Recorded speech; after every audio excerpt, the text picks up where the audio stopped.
special film events. It's under the umbrella of our Steve Tisch Cinema Center. And we're really thrilled tonight to have this event here in our venue. We offer this house to the whole community. And so we welcome different ethnic groups and religious groups, and as you'll see, different cultural events in our community. And tonight, this is such an important and compelling screening. This is something that has to be emblazoned in our consciousness of telling the story, the true story, and never allowing the truth to be extinguished. And that's what tonight, to a great measure, is about. And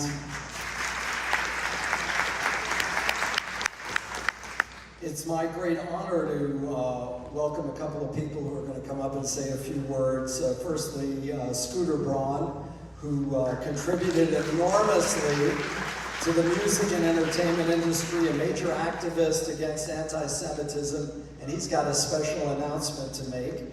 And one of my dearest friends, New York Times best-selling author, the founder of Justice for Women International and Children Uniting Nations, the very special Daphne Ziman. And as usual, Daphne brought her own fan club tonight. So welcome everyone, and we hope you'll carry the message of tonight out with you and post it and let everyone know what you saw and how it impacted you. Thank you very much.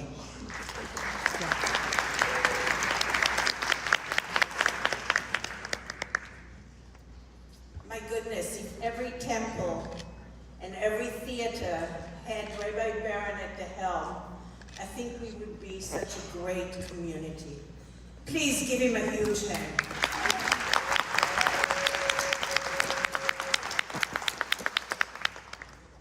You know, tonight is very, very important. We've all watched television. We've seen the result of intolerance and hate. Just this weekend, we saw the attempted assassination because of intolerance and hate. And here we are tonight, and we've gathered together because every single one of you is a gatekeeper for the future of our children, here locally and globally. Tonight, we have brought together many cultures and many religions, particularly representative of the Jewish religion, the Muslim religion, women groups, and so many others that have an important voice in the entertainment industry as well, because media carries our voices.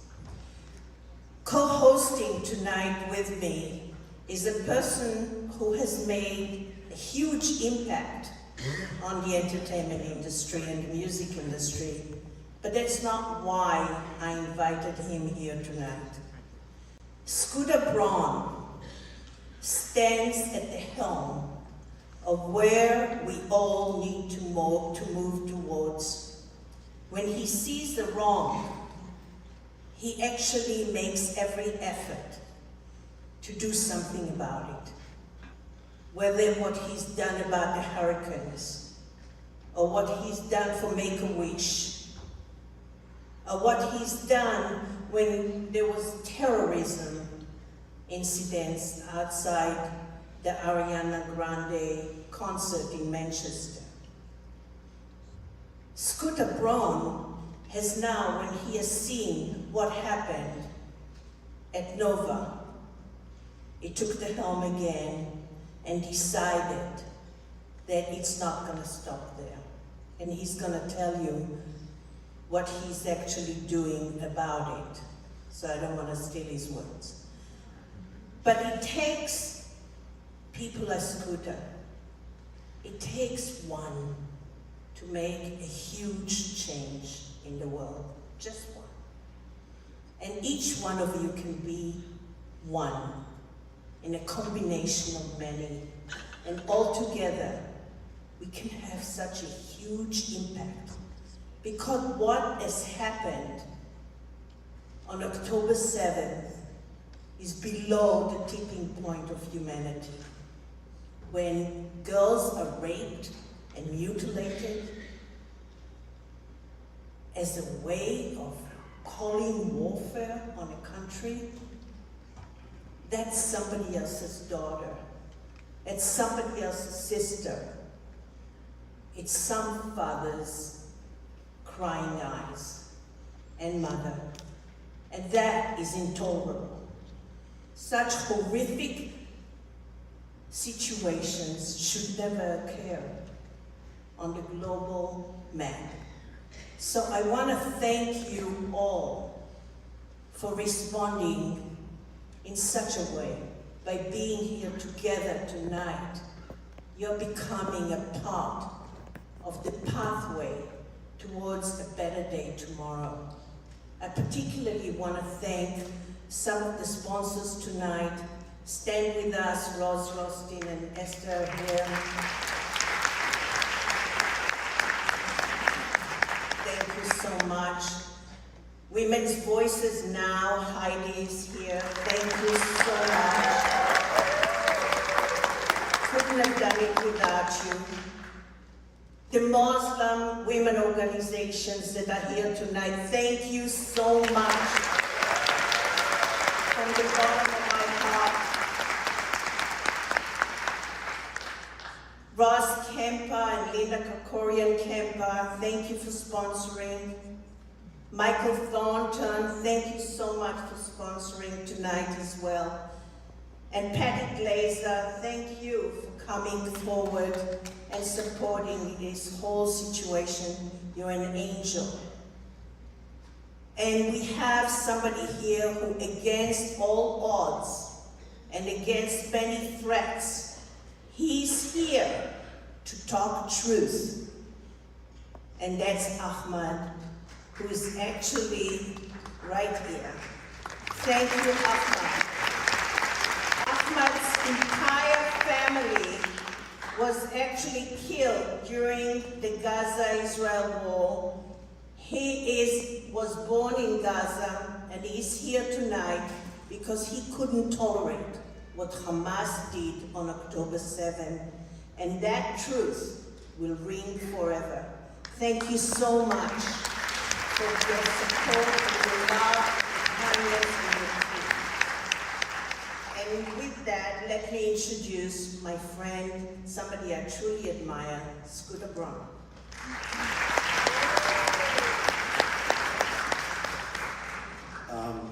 Never follow a best-selling author with remarks. Those were incredibly well prepared and beautiful, and I am going to wing it, and my brother's in the front row. I first want to just thank every single one of you for coming. You could have done anything with your Monday night, and you chose to come and witness an incredibly powerful, a very upsetting, and a very important film. And I hope for those of you who have not seen this, what you see tonight is on YouTube.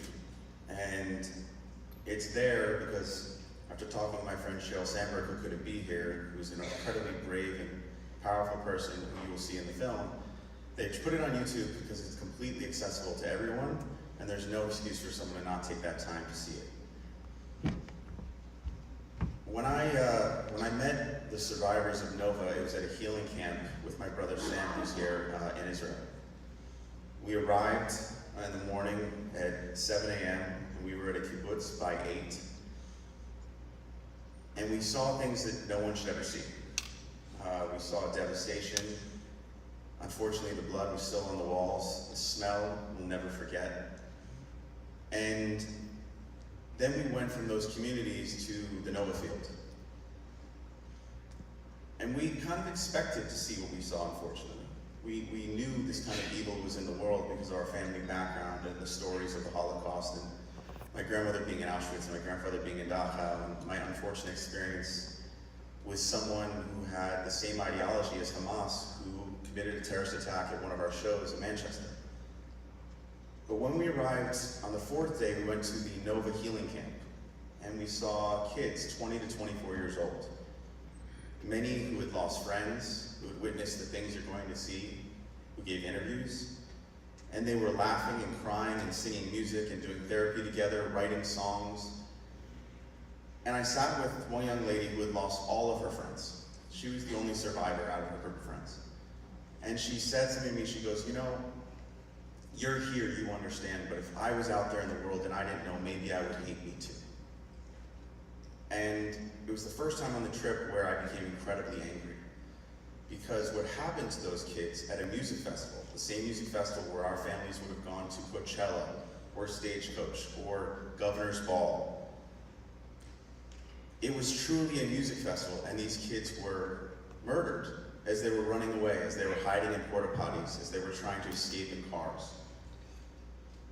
And the world just abandoned them. The world was quiet, the world was silent. The industry I'd given my life for 23 years wasn't saying anything.